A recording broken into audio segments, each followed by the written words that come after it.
Hi, I'm Dr.Yishan. Welcome to my channel. When I treat insomnia problems in my clinic, I noticed something. So the major roadblockers of insomnia actually is our mindset. So when several poor nights of sleep happens, we start worrying what will happen to the sleep the next night, the next week, the next month. We're worried that if this poor sleep continues, we may end up with poor health and we may die early. So the more we are worried about the sleep, the more we try to control our sleep. However, the more control we add to our sleep, the worse we sleep. So we keep trying and nothing works. So before we realize, this turns into chronic insomnia, years after years. So if we really want to get a good night of sleep, we need to break this worry monster first. So here, I want to share with you 4 strategies to shift your mindset, and then high quality of sleep will come to you.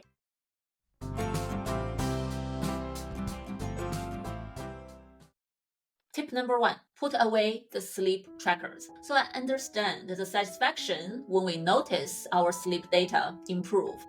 However, if our data does not look good, or we don't quite understand what this sleep data exactly mean, it will become a source of stress and anxiety. So there are studies showing us obsessing over sleep data can exacerbate sleep-related anxiety. So there is a review paper actually published in 2023.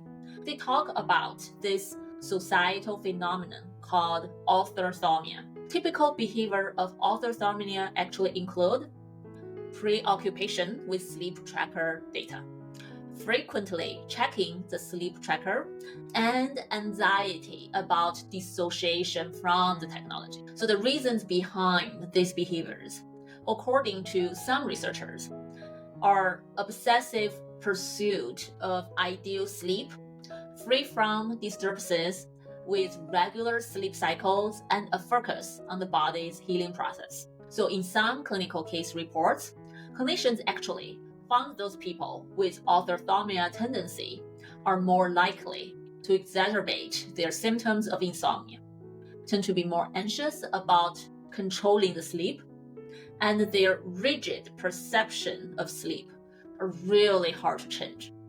So actually, consumer sleep trackers are not that accurate in detecting our sleep data.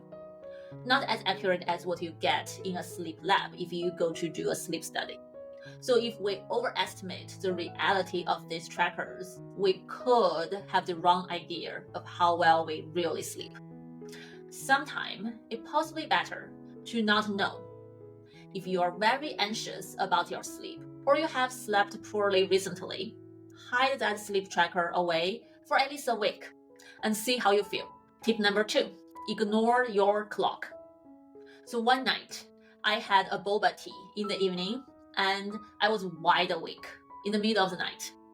And I caught myself repeatedly checking the clock because I wanted to know what time is it now. And that did not help me sleep. It only made me worry more and in a bad mood. So I was not alone. A lot of research actually link clock watching behavior with worsened insomnia symptoms. So sleep researchers gave this clock watching behavior a name, time monitoring behavior, TMB. So it's commonly observed in patients with insomnia. So they create this negative loop of losing sleep over losing sleep. For example, so there's one research paper quoted a patient's statement. This patient said, "If I can fall back asleep within 25 minutes, reset my alarm by 20 minutes, I can still get 70 more minutes of sleep. But if blah, blah, blah, and so on, blah, blah, blah." So if this sounds like you, think about what these patients actually were doing. When you start calculating all the numbers, it's just gonna keep you awake even further, right? Because you're doing math in your head. How are you gonna feel sleepy? So if this sounds like you, please consider removing the clock out of your room, or at least turn the position away from you so you cannot really see what time it is at night when you wake up. Tip number 3, view sleep as a skill. Here I want to quote one of my podcast guests, Dr. Chris Winter. So he said, Sleep is a skill, not a treat. And that actually really resonated with me. A treat is fixed, cannot be changed, at least not easily. But a skill is different. It can be learned and improved and learned again. So when we grow up, we went to school, we went to work, but no one in this journey specifically taught us how to sleep better, right? When we sleep well, we don't care, whatever, we sleep well. But if we have sleeping problem, we have a sleepless night, or even worse, we have a lot of sleepless night. We have insomnia. Then we can get frustrated. We can be even desperate because whatever we try did not work. But once we know sleep is a skill, you can actually learn sleep knowledge, break sleep myths, increase your sleep skills, then we have hope. Also, the more we know about sleep, the less fear we're going to hold against sleep. Just like myself, after learning so much about sleep and insomnia, when I have a poor night of sleep, like everyone else, we all going to have a poor night of sleep here and there, right? I'm not worried about that at all. So my poor sleep night never really lasts for more than several days because I'm not afraid. So I just let sleep happen naturally. And I know if I don't sleep well one day, I will be sleepier next day and the next day. It's just going to help me sleep better and better. If that's you, if you have similar problem, shift your mindset and give it a try. Tip number 4, view sleep as an investment. So there are a lot of research showing us lack of sleep is associated with low productivity. And people actually make more mistakes at work and study if they are losing sleep. So if we can sleep a little bit more, we could be more efficient, more productive, and we actually could get more done in less time. So my podcast guest, Dr. Brenner, suggests us, rather than sleep being a cost at the end of the day, you should really see sleep as an investment in tomorrow's productivity and functioning.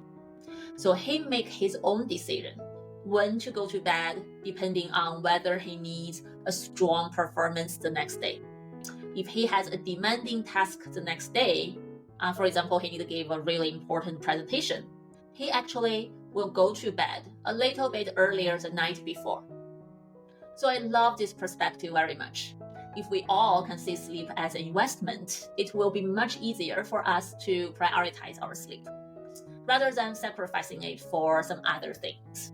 So these 4 tips are inspired by my conversations with many of my podcast guests, those very knowledgeable sleep experts, and in my own journey of pursuing a better sleep quality and in my own clinical work in treating insomnia. So these tips worked for me, and it also worked for many of my patients. Remember, mindset shift is the key for a good night of sleep. So at the end, I want to emphasize again, sleep is a very personal journey. And understand our unique needs is very important for a better sleep health. Remember, it's about the progress, not perfection. Wish you a good night of sleep. I'm Dr. Yishan. I will see you next time. Bye.